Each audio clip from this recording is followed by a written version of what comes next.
কুষ্টিয়ায় ভণ্ডপীর আখ্যা দিয়ে এক ব্যক্তিকে পিটিয়ে হত্যা করেছে উত্তেজিত জনতা। ধর্ম অবমাননার অভিযোগ তুলে প্রকাশ্যে এই হত্যাকাণ্ড মব ভায়োলেন্সের আরেকটি নিদর্শন হিসেবে সামনে এসেছে।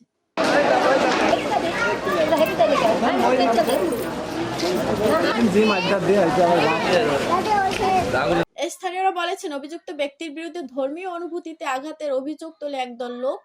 এরপর কোনো প্রকার আইনি প্রক্রিয়া ছাড়াই তাকে ঘিরে ধরে বেধড়ক মারধর করা হয়। ঘটনাস্থলেই তার মৃত্যু হয়।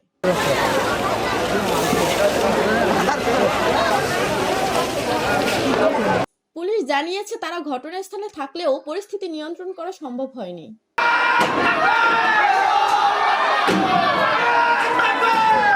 বিশ্লেষকরা বলেছেন, অভিযোগের সততা যাচাই না করে আইন নিজের হাতে তুলে নেওয়ার এই প্রবণতা সভ্য সমাজকে কলঙ্কিত করেছে। বিচার বহির্ভূত হত্যা কোনোভাবেই গ্রহণযোগ্য নয়।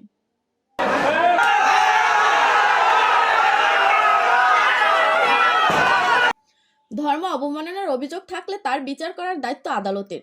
জনতার হাতে প্রাণ যাওয়া আইনের শাসনের পরিপন্থী বলছেন আইন প্রণেতারা। তবে অপরাধীদের চিহ্নিত করে আইনের আওতায় নিয়ে আসার কথা বলছে পুলিশ।